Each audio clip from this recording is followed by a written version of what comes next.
Hello. This is a continuation of Unfortunately for Society, Izuku is a Carnivore. Written by LouieTheDragon. Read by Stick. Chapter 9. Coming in on a hot winning streak. Izuku felt restless, and he needed a victim or two to satiate his hunger. His mother has been affected too, he noticed. Sometimes his responses would come out as an irritated-sounding growl that would make Inko flinch. He would usually apologize, but sometimes he wouldn't, and it was getting more and more frequent. He was hanging out with Shinso Todoroki so much lately, and he needed to get away from them for a little while. It became harder and harder for him to act human around them, and they were smart, so they'd get suspicious sooner or later. Izuku decided that it's been a while since he went after anyone from Aldera, and he decided to go after his phys ed teacher, who had insisted that most days would be the entire class against Corkless Izuku in dodgeball. Izuku smiled at the awful memory. It was payback time. It only took him mere 36 hours to locate the whereabouts of his former sensei, and when he did, he followed him through the downtown Hosu, where it was as crowded as it would have been on a Saturday night. It was in the middle of the crowd of people that he did his best to ignore that something was slightly awry. The man he was following noticed him. The man turned around, gave what he probably thought was a hidden smirk, and shoved Izuku into a small side alley. Well, the corkless bug decided to show his face again. Izuku didn't deign to give this dude a response, but instead, he let himself be grabbed by the neck and knocked over onto the ground. The man looked down at Izuku with a grin on his face. "Man, it must be my lucky day," he said, using the hand that wasn't holding Izuku's neck to fiddle with the zipper on his jeans. Izuku frowned. He was willing to let some superiority thing this dude had to play out, but he wasn't about to go that far. "Didn't know my middle school sensei was such a pedophile." The man squeezed his neck, like that was going to do anything to him. "You shut your trap, scum." The man spat at him, and Izuku then grabbed the hand on his neck, crushing it. The man was so loud, jeez. Izuku quickly leapt up, and soon enough, the man was the one on the ground, with Izuku holding his neck in an actual death grip. Izuku was ecstatic to finally have some food. "Well, looky here. It seems the tables have turned," he said. The man must have sensed Izuku's bloodlust because he shrank back. That action made Izuku croon in delight. "Oh, little birdie is afraid? You better be." His form rippled, and while nothing seemed to change at first, it slowly became apparent as to what had happened. He lunged down, taking a bite of the man's collarbone area, making the man squirm and let out muffled screams. The red eyes were so blissed out as they rolled to the back of Izuku's head. Finally, some food. Izuku shuddered and took another bite, this time at the man's head, so he would just shut up. He soon got bored, though, because he liked it when they squirmed, but he was just so hungry and it took him no time to completely eat the man.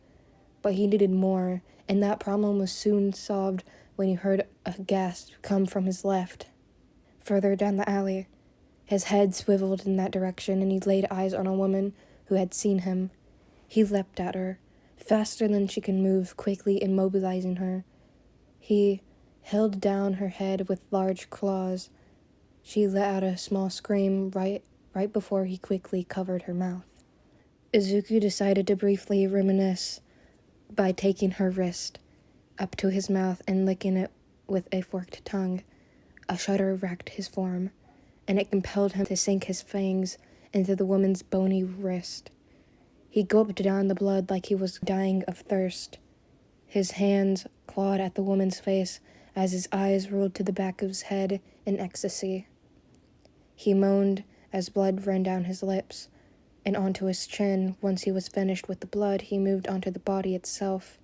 His rational mind was absent and his eyes fogged up as he followed the pleasure that his body desired. He let go of the hand holding the woman's mouth as she quickly gone slack in his grip. He then used that hand to dig into the corner of her eye socket, plucking out her eyeball and detaching it from where it was connected to her brain.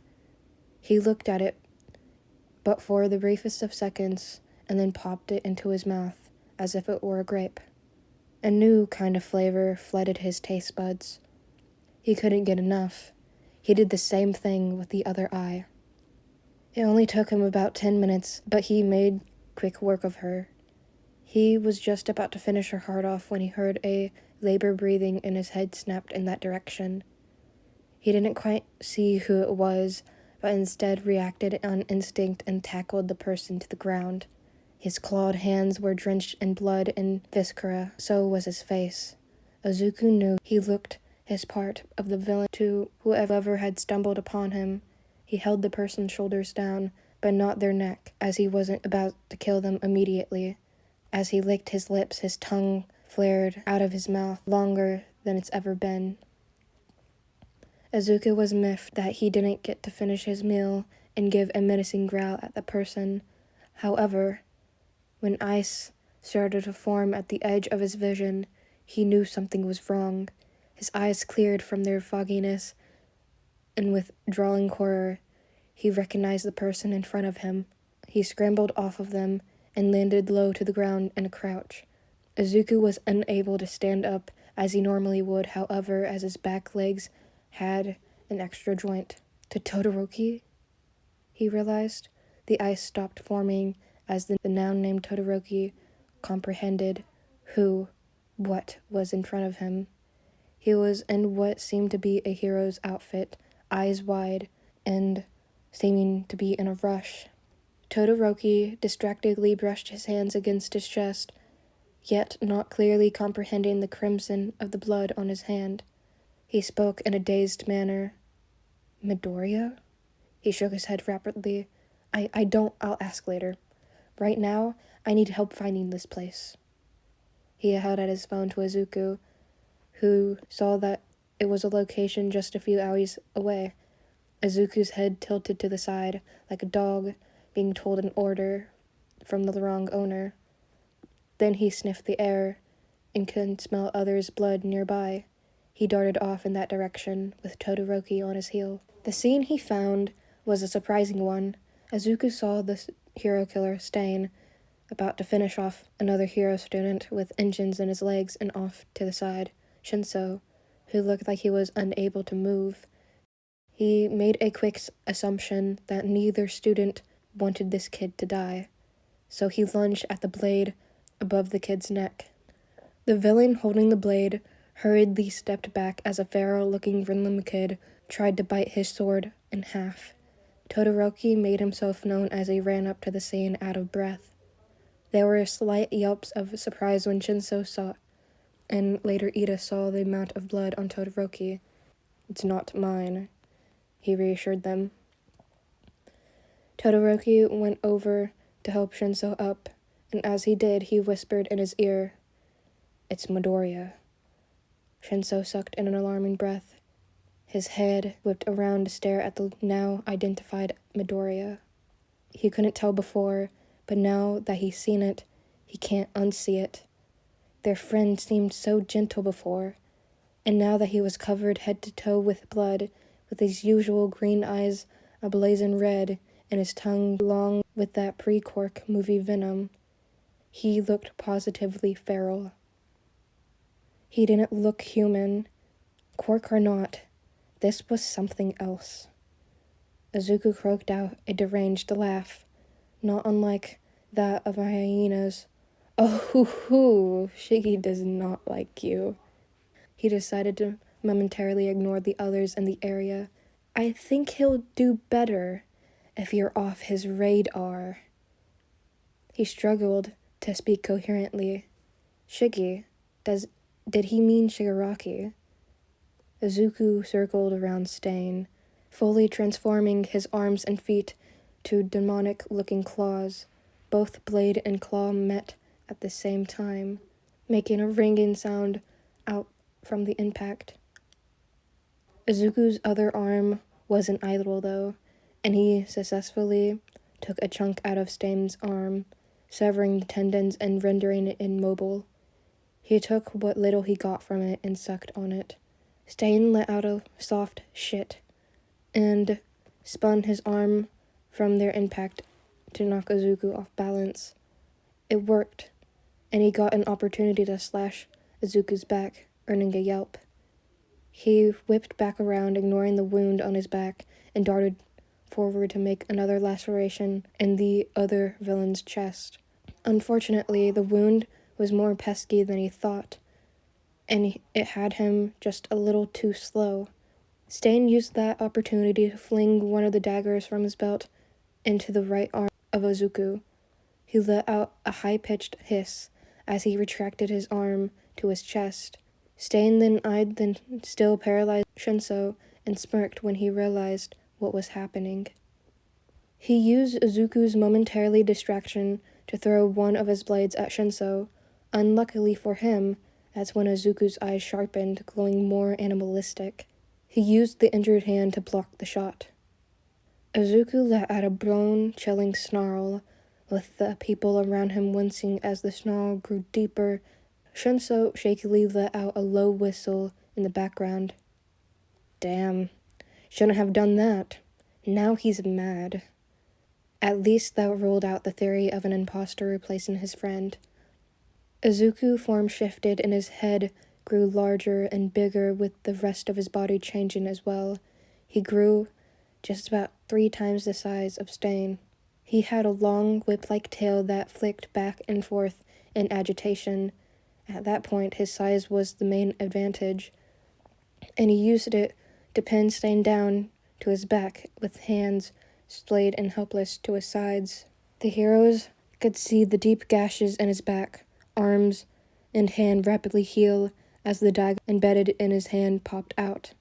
Izuku could vaguely hear the others calling him to stop and to not kill him, while he decided might as well let him live. He put his teeth to the gash on Stain's shoulder and ripped his arm off, enjoying his victory snack. There were yelps of shock, surprise, and horror. Shinso found he could move and hurriedly took Stain's bandana to make a tourniquet, stauching the blood flow to keep him from dying. He went over to the others and ate the arm as if it were payment for the heart he was unable to eat. Once the arm was gone, Izuku shrank slightly and turned back around to pay attention to the other occupants of the alley. Izuku saw the engine kid still on his back and walked over on 4 legs to sniff him. Out of the corner of his eye, he spotted a tense movement, but that movement quickly halted when they realized he wasn't going to do anything. Izuku nudged the kid with his nose, urging him to get up. He then went over to the other 2 hero students and sat in front of them, tail wagging like a dog, waiting for praise. A deep purring resonated deep within his throat. Shinso, abandoning all pretenses, went Mido, what the fuck, and moved around in front of Izuku, cautiously waving his hand in the air over his snout. Izuku continued to purr, and he nuzzled Shinso's hand like a cat. Todoroki, with a finger on his chin, quietly said, "Well, now the cats make sense." Ida found that he was the last to be able to get up, and once he did, he went over to make sure Native was alive. He checked his pulse and found that he was merely unconscious. Izuku, who was basking in the attention of Shinso, suddenly froze. He gave out a soft whine and jumped into the nearby fire escape and up onto the nearby rooftop. He was just in time too, as that was the moment that the pro heroes arrived on the scene. Izuku laid low on the rooftops, As Endeavor himself beheld the scene with a scowl on his face, he did his best to not make any noise, whether it be contempt or not. He could hear Todoroki's hesitance when talking to his father, and it made Izuku want to rip the man's throat out. He did his best to creep down the wall to the other side of the building in order to slink away and stay unknown to the heroes surrounding the area. However, that plan went out the window when he looked up and saw Shinso being taken into the sky by a Nomu. Even though it took him a while to get onto the ground, it took less than a second to get back up on rooftops. He grew in size once more, this time a lot larger than he was before. He paid no mind to the heroes who stood frozen, doing absolutely nothing. Once Izuku was at the edge of the nearest rooftop, he gave a great leap towards the Nomu and snarled at the mindless creature, taking one of his large claws latched onto the Nomu's back, and Izuku's tail whipped around Shinso, who seemed to be in shock. He dug into the Nomu's brain, rendering its regeneration useless, leaving it to die as it fell from so high off the ground. Izuku realized he didn't quite think this plan through, as there was no way to safely land Shinso and himself. Luckily, as he attempted to right himself so that he'd take the brunt of the damage, he managed to make eye contact with Todoroki, and the frantic position must have alerted him to his predicament. Todoroki ran past his father and created an ice slide to catch the two of them, and Izuku made use of the slide by letting it catch him as he slowed his descent with his talons. Once they were at a safe speed, he let go of Shinso and let him jump down on his own. Once Shinso was safely on the ground, Izuku registered the heroes that were yelling after him as his vision cleared from its haziness. Endeavor moved much faster than the other heroes, trying to steer the creature that was in front of him. The flames of the hellfire filled the small alley and poured into the street. Yet it created a lot of shadows, and in a blink of an eye, there was no creature to be found, except for a liquidy shadowed movement tucked away to the side, hiding itself until there was an opening for escape.